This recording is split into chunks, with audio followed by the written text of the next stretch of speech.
Minha, por enquanto, mas louvo a Deus por estar aqui, por intermédio do Senhor, por ter a confiança dos pastores nessa casa para poder estar ministrando.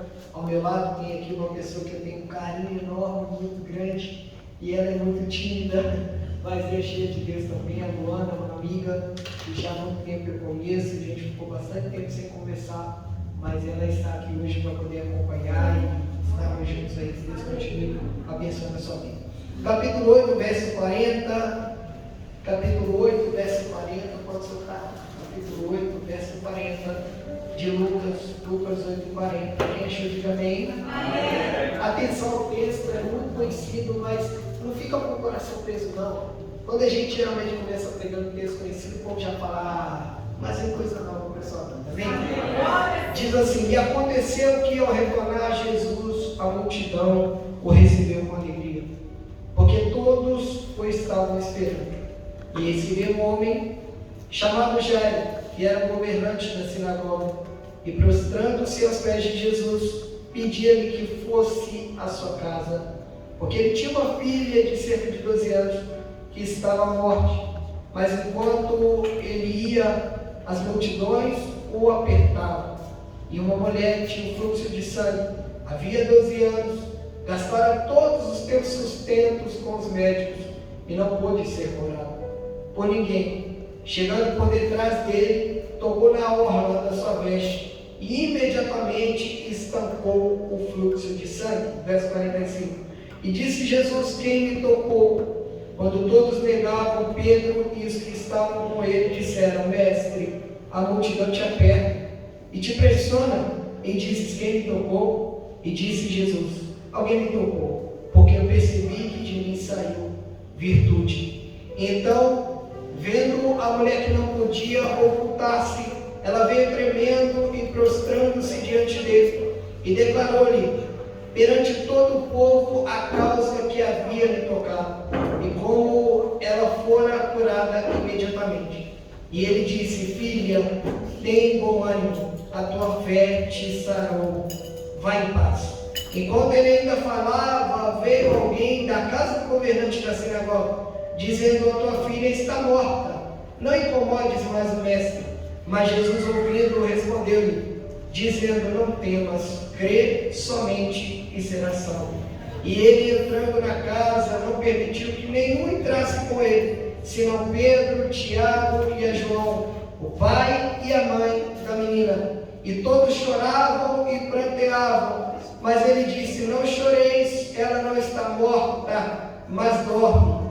E eles iam dele para o desprezarem, sabendo que ela estava morta. E ele, pondo todos para fora, tomou pela mão e clamou, dizendo: Talita cumi, menina, levanta-te. E o seu espírito voltou, e ela levantou imediatamente. E ele ordenou que lhe dessem de comer. E seus pais ficaram admirados, mas ele disse e ordenou-lhes que a nenhum homem contasse o que havia acontecido. Jesus, a tua palavra foi lida.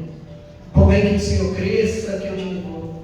Recebo da parte do Senhor a oração sacerdotal que me foi feita pelo anjo da igreja, o pastor Alisson, meu amigo. Pai, eu te peço uma vez mais, por gentileza, usa, meu Deus, como o Senhor tem feito nos últimos anos.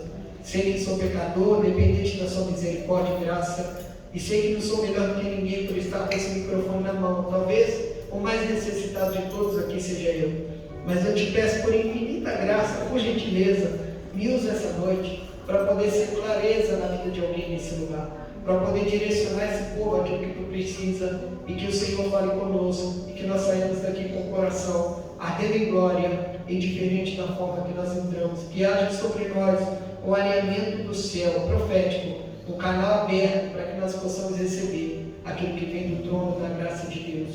E assim nós choramos, Senhor, pela palavra alcançada, em nome do Pai, em nome do Filho e em nome do Espírito Santo. Quem crê, diga amém. Amém. Senhor, sempre por gentileza. Glória a Deus. Louvado seja Deus. Irmãos, preste muita atenção, porque creio eu que Deus vai falar algo diferente aqui essa noite. É bem verdade que toda vez que eu discorro a respeito da Bíblia Sagrada, eu sempre começo as mensagens dizendo que a Bíblia, para mim, é como se fosse um espelho. É como se eu estivesse diante de um espelho, o espelho mostra para mim aquilo que eu tenho de qualidade, mostra também aquilo que eu tenho como defeito, mostra as coisas que eu preciso melhorar. Quando nós estamos diante do espelho, a gente vê uma ruga, vê algo que precisa de ser transformado. E a Bíblia é assim, toda vez que eu leio ela, eu encontro um tanto de erros, mas nenhum dentro dela, todos dentro de mim. A palavra, ela nos marca muito, o texto colocado em apreço, ele vai me levar a um contemporâneo tempo. Porque Lucas, ele era médico, doutor da medicina, e ele escrevia de uma maneira tão diferente. A gente vai ler o sinótico de Jesus, que escreveu Mateus, ele vem para ratificar que Jesus era o Messias prometido, vacinado no Antigo Testamento. A gente vai ler o livro de Marcos. Marcos vai revelar um Jesus poderoso, por isso que você vai ler muito milagre em Marcos. Marcos, ele vai revelar só aquilo que Jesus fazia como homem e como alguém também que destinava poder, como alguém que tinha poder. Nós vamos ler o livro de João, e ele vai resumir 31 dias dos 3 anos e 6 meses de Jesus sobre a terra. Agora é o composto, o compilado de Lucas, que também vai até Atos, e com 2 datas diferentes, Lucas escrito em 60 depois de Cristo, Atos escrito em 63 depois de Cristo. É um retrato, é um detalhe muito particular de alguém que não foi discípulo, não andou com Jesus, mas conhecia ele como ninguém conhece. Ele começa a traçar o seu campo de linhagem, ele começa a traçar coisas que Jesus outrora fez que ninguém tinha feito. Fato interessante é que muitos textos que você vai encontrar no sinótico, você vai ver Lucas narrando com uma especificidade que ninguém tinha. Capítulo 8, colocado em apreço. Verso 43, uma história tão marcante. Verso 40 até o final é uma história tão marcante.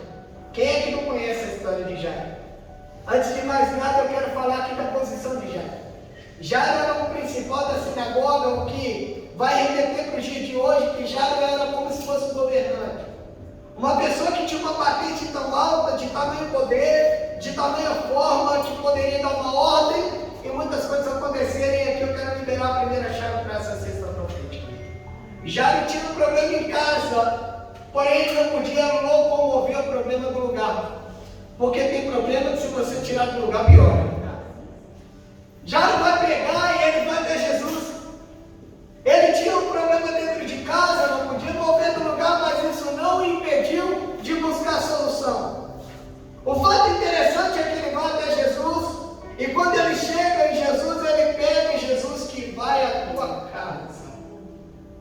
Jesus poderia ter dito não. Jesus poderia ter mandado uma palavra somente temporária, menina. Só que Jesus decide ir até a casa de Jairo. O que me chama a atenção aqui é que ele vai destituir-se do seu poder, da sua autoridade, da sua patente, de quem ele é, daquilo que ele poderia fazer, para ele poder ir até Jesus e dizer: ei, eu estou me humilhando para alguém que eu não conheço. Hoje Jesus é reconhecido como Messias. Hoje Jesus é visto como alguém que cura, que liberta, que faz poder, faz milagre. Porém naquele tempo não era, não. Naquele tempo Jesus era somente tido como um profeta, e alguns então questionavam. Já está indo sobre alguém que não é confirmado, gente. E ele está dizendo: eu preciso que o Senhor vá lá e cure a minha filha. Agora, fato interessante, quem está guiando o caminho não é Jesus. Quem está guiando o caminho é Jairo. Porque Jesus não sabia onde era a casa de Jairo. Jesus não sabia qual era o local que Jairo morava. Só que Jairo está guiando o caminho. Vai dizer a Bíblia que a multidão, melhor dizendo, as multidões plural, está apertando a Jesus. E o que me chama a atenção é que na metade do caminho, vamos colocar assim, parafraseamento meu, hermenêutica minha, pensamento meu, no meio do caminho Jesus tem que ser parado. A Bíblia não fala que era no meio do caminho, mas foi em alguma parte do caminho. E quando ele ia parado por quê? Porque a multidão está comprimindo, mas alguém toca nele e sai virtude dele. Entenda algo? Jesus estava a caminho de Jairo, estava a caminho com ele, mas ele teve que parar. Por quê? Porque quem estava guiando o caminho era carnal, era normal, era comum, estava no crime do tempo. Jesus teve que parar para que ele pudesse tomar o centro do caminho. Ele para a situação. Imagina o Jairo aflito dizendo: vamos até lá em casa, a menina está doente. Só que quando para, Jesus ele vai fazer algo que é muito diferente. Ele vai parar e dizer: alguém me tocou. Aí eu quero liberar algo sobre você. Deus está mudando os planos, mas Ele não está mudando os propósitos. Ele muda o plano, pastora Cris. Por que ele muda o plano? O plano era seguir reto e ir na casa de Jairo. Só que ele para e fala: alguém me tocou. Alguém tocou aqui. Então ele está mudando o plano porque ele parou de andar. Deixa eu pregar para alguém aqui essa noite. Jesus estava indo visitar a sua casa, mas ele parou no meio do caminho por alguma coisa, mas ele ainda não mudou o plano. Ou ele até mudou o plano, mas não mudou o propósito. E aí é que nasce o problema, gente. Porque vem uma mulher que muita gente acha que ela é uma comum. Muita gente acha que é só uma mulher que foi curada. Só que a atitude dela vai mostrar que não. Essa mulher era judia, conhecedora da palavra. E eu vou te provar isso para mim. Essa mulher para e ela vai até Jesus e ela toca na orla da veste dele e ela é curada. Peraí. Pergunta que eu me fiz, pastor Anderson: por que ela tocou na orla e não pegou no braço? Por que ela toca na orla, a gente não abraça? Por que ela toca na orla e não no cabelo? Por quê? Aí eu fui pesquisar o significado de orla no hebraico. Orla no hebraico significa canaf. A palavra canaf, vinda para o português, ela não significa orla, ela significa asas. Aí eu falei: peraí, se não tem significado para orla, por que canaf significa asas? Orla não é asa. Só que Deus falou comigo: qual que foi a profecia de Malaquias? Vou ler para você, depois você lê em casa. Malaquias 4:2 fala assim: mas para vós que temeis o nome do Senhor, o sol da justiça nascerá com cura nas suas asas. Ela toca na orla porque ela sabia dessa profecia. Ela toca na orla porque ela era conhecedora da palavra. Ela toca na orla, sabe por quê? Porque ela era judia, ela estava no templo, ela conhecia ensinamento. Pega aqui que eu vou te liberar. Era impura? Era. Estava impura? Estava. Gastou tudo com os médicos? Gastou. Mas mesmo ela impura, ela conhecia. Meu Deus do céu.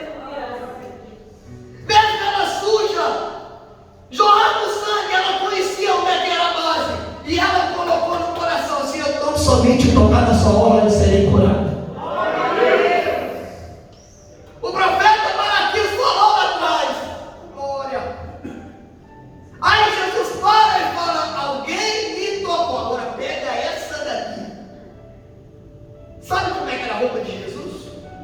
Para quem não sabe, Jesus era rabino, tá? Conhecedor profundo. E ele carregava nas suas vestes as 12 tábuas da lei. Peraí.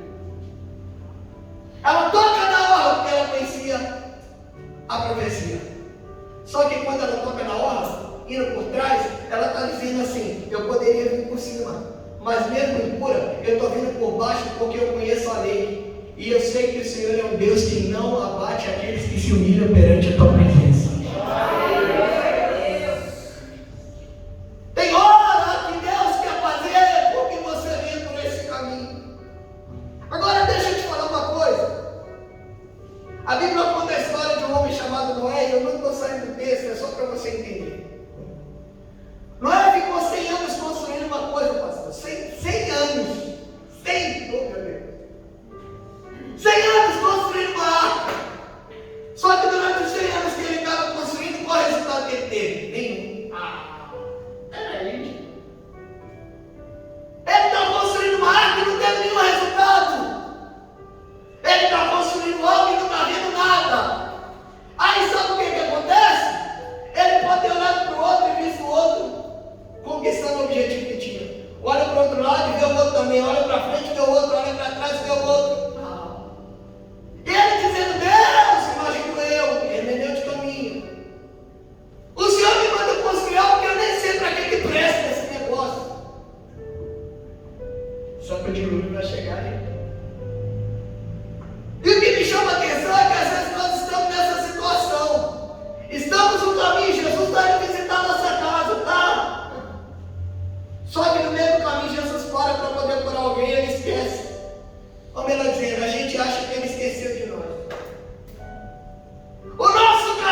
Sabe por quê?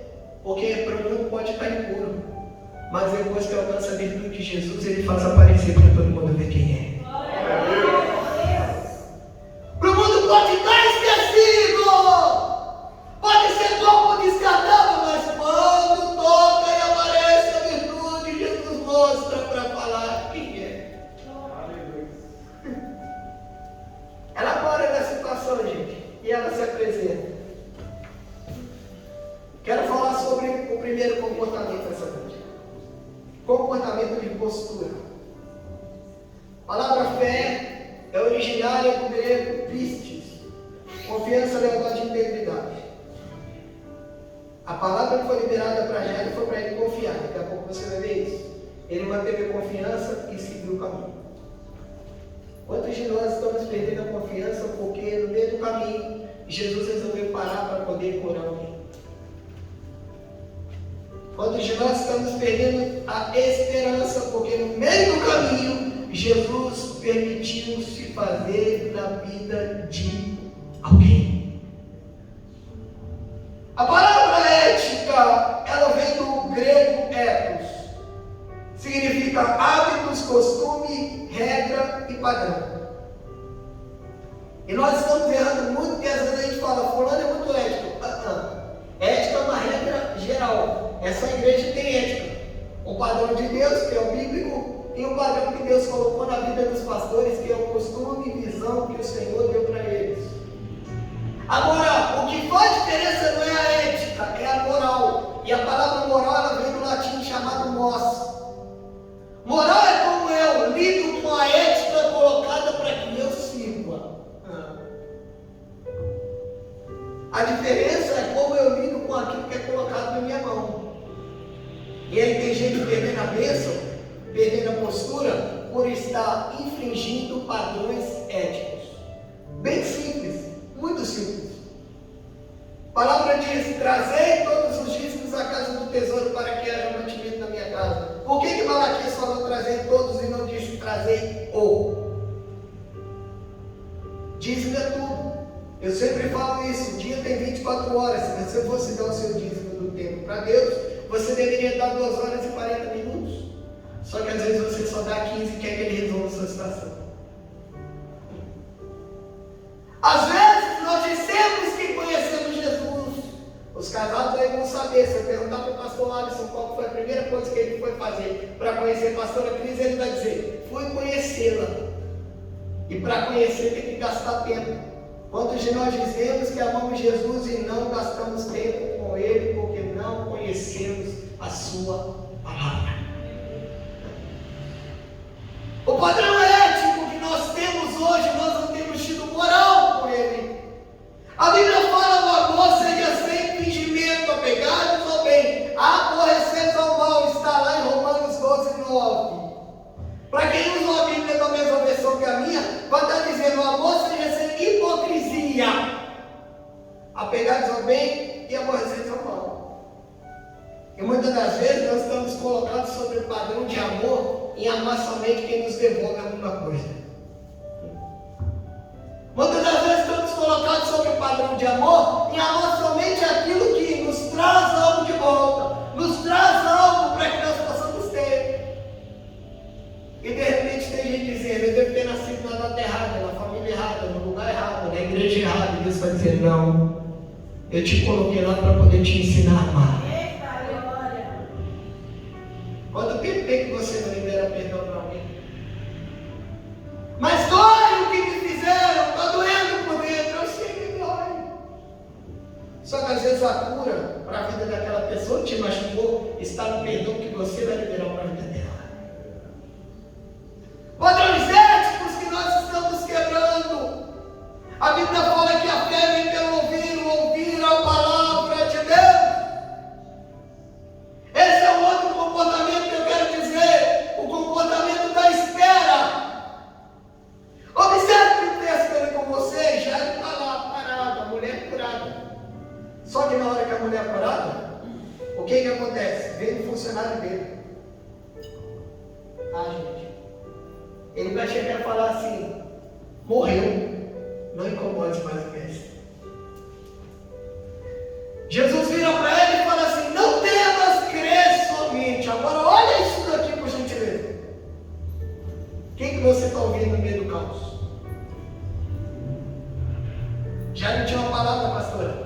A palavra era não temas. Agora, como que alguém fala não temas com algo?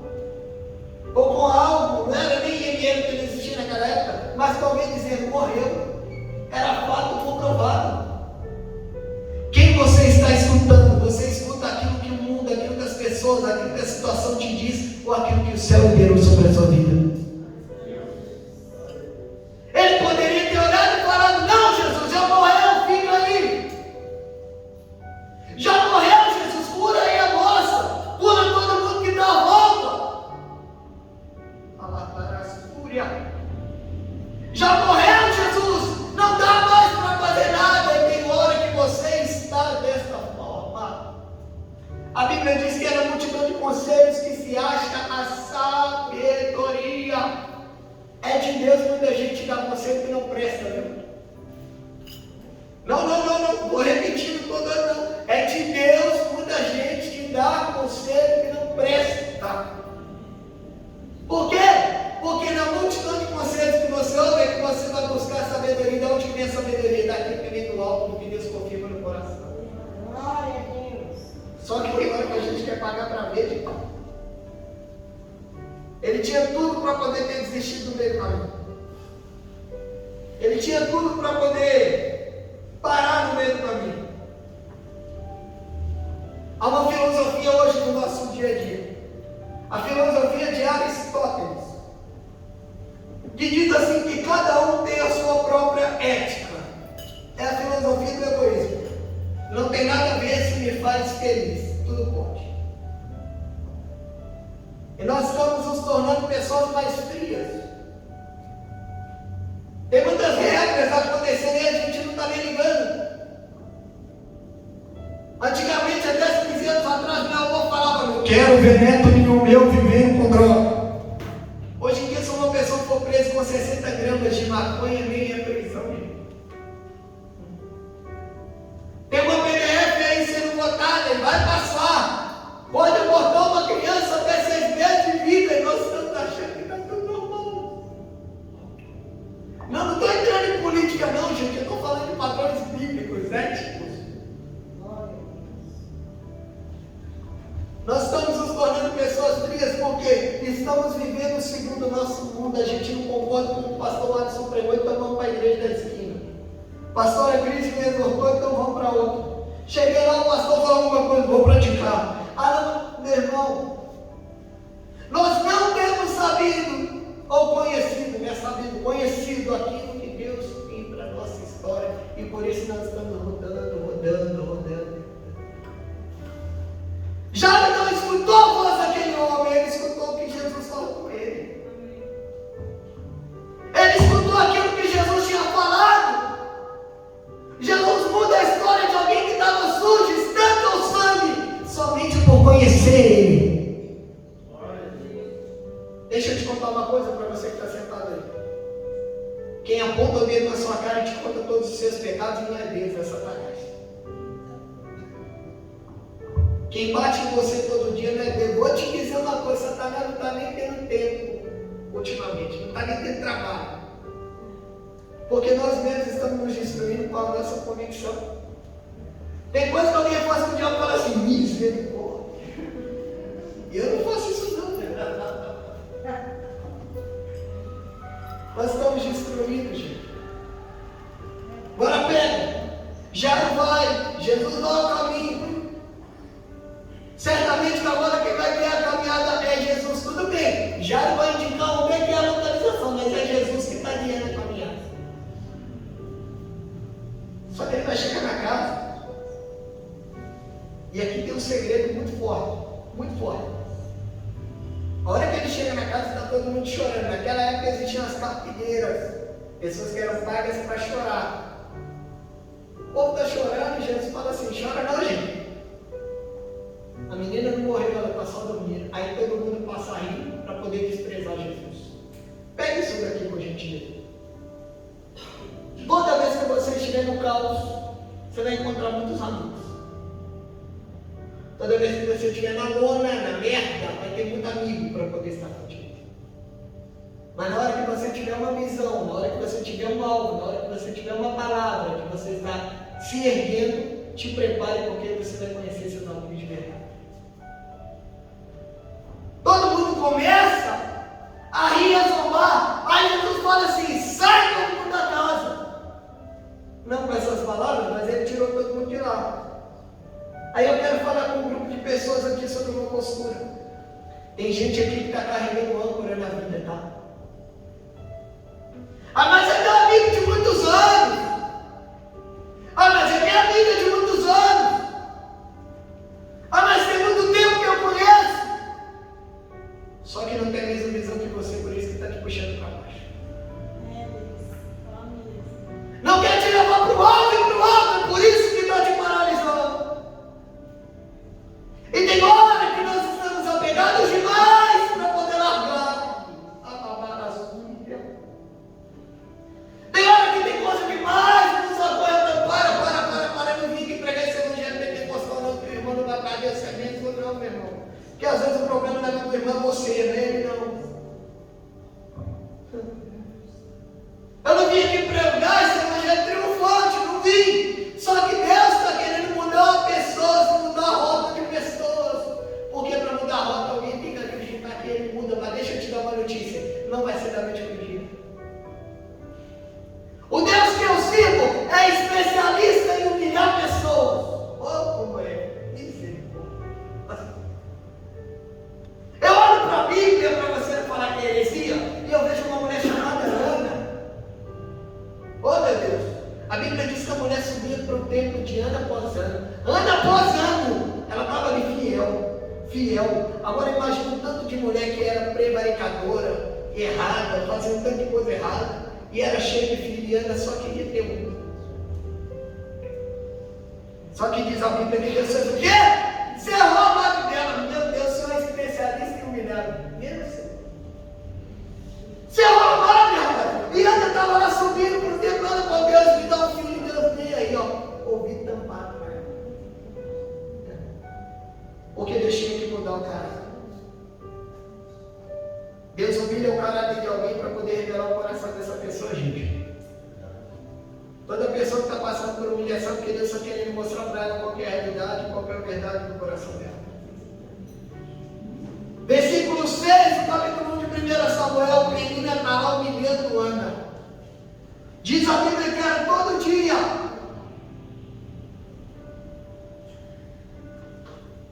A rival afrontava ela todo dia. Imagina o menino aqui, ó. Eu tenho filho, eu gero, sou estéril. Eu fico pensando como é que eram os xingamentos daquela época. Sua mula de balão. Fico imaginando como que acontecia. E Ana lá chorando, se sentindo mal, mas é ninguém, uma suja, uma impura, uma imunda. Só que chega um dia, gente, que Ana vai mudar a oração. Ela sobe para o templo. O sacerdote acha que ela está bêbada. E Ana ora, o versículo 11 do capítulo 1 de 1 Samuel diz: Senhor, se tão somente atentares para a aflição da tua serva e deres a ela um filho varão. Deixa eu te falar uma coisa: postura de quem espera entrega algo diferente para Deus, tá? Todo mundo diz que o milagre de Ana foi o voto. Ana ofereceu o voto a Deus. Não foi o voto, não. Foi a forma de entregar o voto. A forma de entregar é diferente. A forma de se colocar é diferente. Eu conheço o pastor Alisson que pisou em quase todos os altares desse Brasil. De postura alta, que estava lá, mas que quando Deus mudou a rota dele, sabe onde é que ele estava? No meio do Morro das Pedras, na segunda-feira, no culto, na casa, na laje, e Deus falando, e ele lá, e ele me levou em meu nome. Tem gente que oferece algo diferente para Deus. Ana vai pegar e falar assim: Senhor, se o Senhor me der um filho varão, não vai passar sobre ele navalha sobre a cabeça, e nem sobre a sua barba, a vida toda. Levítico, só me engano, capítulo 14, salve engano, não tenho certeza. Fala da lei do Levirato, é o livro de Levítico. E a lei do Levirato diz que se passaria navalha sobre a cabeça e sobre a barba, até os 50 anos de idade. Ana faz um voto para Samuel a vida inteira. Ela deu o que ninguém deu. Aí Jesus olha Ana e pensa assim, opa, Jesus não é Deus, geralmente pensa assim, opa, mudou a oração. E na hora que muda a oração, aí Deus vai lá e concede para ela o filho. Mas pega aqui assim, Deus não deu filho para ela. Deus deu sacerdote, profeta e fabricante de rei. E o problema, ou a solução, não foi só Samuel não. Além de Samuel, Deus deu mais 5. Porque quando eu entrego para Deus aquilo que ninguém entregou, Deus me dá muito além do que aquilo que Deus deu. Vou finalizar. Jesus entra na casa e fala, sai todo mundo. Para milagre acontecer, quem não está na mesma visão tem que sair fora. Aí tem gente falando assim, por que não aconteceu na minha vida ainda? Porque você não teve coragem de tirar quem não acredita no teu milagre. Daniel capítulo 10, verso 12, esse eu sei que está certo.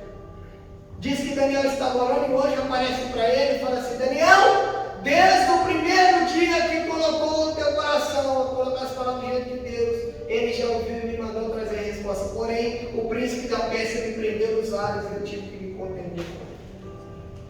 Só que Deus não mandou o anjo por causa da oração de Daniel, não. Depois você lê lá. Lá diz que desde o dia que Daniel propôs o seu coração a conhecer, entender o que Deus queria e se humilhar para isso, aí que o anjo veio. Tem oração sua que não foi respondida ainda porque você não colocou o seu coração a entender o que Deus quer e se humilhar para Ele fazer o que você precisa. Ou o que Ele quer fazer. Ele manda sair da casa. E na hora que Ele manda sair da casa, Ele vai chamar só 3 para estar com Ele. Isso me chama a atenção. Por que ele nos chamou Judas? Esquece o traidor, gente. Judas era o camarada mais preparado que Jesus tinha de todo mundo. Quem ele chamou Mateus? Por quê? Pelo amor de Deus. Por quê? Ele vai chamar Pedro. Vai chamar João e vai chamar Tiago. Pedro era o mais difícil de lidar. Temperamento forte. Que questionava tudo. Desobediente era, mas era o que mais queria. Se é tu, Jesus, manda eu ter contigo sobre as águas, então vem, Pedro. Ele ia lá. Ele era ousado, ele sabia quem era Jesus. Tiago estava com Jesus em tudo. Acho que se Jesus falasse para ele, vamos plantar bananeira no deserto, ele estamos juntos, Jesus, vamos embora. E João era um amigo. Eu imagino a relação de João com Jesus. João, deixa eu deitar no seu peito. João, esse povo não me ouve. Eu estou pregando e olha que tanta gente rebelde. João, como é que eu vou lidar com esse povo? E João falando, calma, Jesus, estamos juntos. Ele chamou só quem estava com ele ali por um propósito, porque para o milagre acontecer, você tem que ter alguém que mesmo que não entenda nada, está contigo em tudo. Você tem que ter alguém que mesmo que brinque com você, sabe quem você é, quem te dá para o propósito. E você tem que ter alguém para poder te ouvir, porque tem hora que você cansa.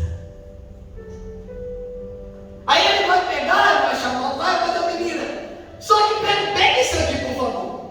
Todo o milagre de Jesus, ele falava o quê? Pai, graças te dou, porque me ouve. Ele orava assim, nesse não. Nesse ele vai falar, Talita cumi, menina levanta. Falei, Deus, que segredo é esse? Aí Deus disse para mim assim, é porque tem situação que não é necessário se colocar como pedinte, muito menos apresentar, porque Deus é amigo, e amigo que é amigo sabe a situação do outro. Então quem sabe a situação do outro sabe o que necessita. Tem situação que tem que determinar. Glória a Deus! Você está numa sexta-feira profética. Glória a Deus! A palavra profeta vem do grego, nabi, e do hebraico rué. É aquele que porta a palavra da verdade. Provérbios 18:21 fala assim, que a morte e a vida estão no poder da língua. E aí eu te falo, como que você tem reagido àquilo que você precisa de determinar. terminar? Está com passividade ou está indo e agredindo espiritualmente falando? Pastor Alisson acabou de falar de Josafá. Antes dele pedir, ele fez uma série de citações a Deus, falando quem era Deus, falando de Deus, adorando. E aí eu te pergunto como que você está se posicionando nessa situação. Agora pega isso, a menina levanta, só que a Bíblia não fala que ela levanta. A Bíblia diz que o Espírito volta para a menina. Olha Deus do céu. O Espírito volta. O que Deus está querendo dizer? Tem pessoas que morrem em áreas da sua vida porque se desconectaram.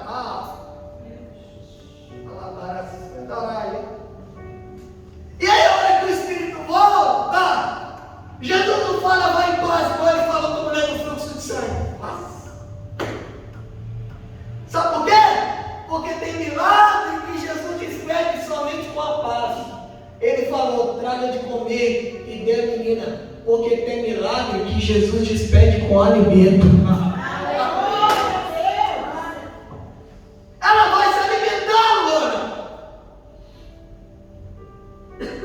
Só que a hora que ela se alimenta, e o Ministério de Louvor já pode vir aqui para me ajudar, Jesus faz um negócio muito sério, que é o ápice dessa mensagem. O ápice aqui não é a mulher do fluxo de sangue conhecer e tocar. O ápice aqui não é já não ter esperado, entendido e falado o que Deus vai fazer e ter obedecido, não. A postura aqui é essa que eu quero ministrar essa noite. Ele vira e fala para aquele casal para não contar para ninguém aquilo que havia acontecido. A postura aqui dessa noite é intimidade. Não tem como ter mover profético se não tiver intimidade. E Deus está querendo chamar alguém aqui essa noite para um lugar da intimidade. Deus está querendo chamar alguém aqui essa noite para um lugar onde o coração arde. Para um lugar que não é nem doente que te digo.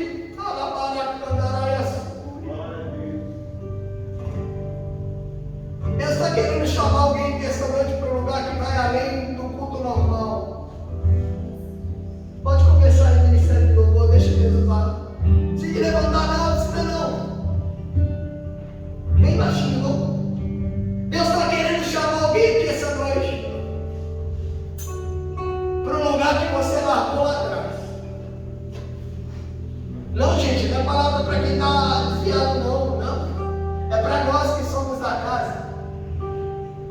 Deus está querendo chamar alguém aqui essa noite para a condição de filho que você tem. Pode começar. E eu quero te convidar essa noite a você ver qual que é essa posição. De repente você está como Jairo aqui hoje e chamou Jesus para ir até a sua casa. Só que no meio do caminho parece que ele te esqueceu porque ele parou para curar alguém.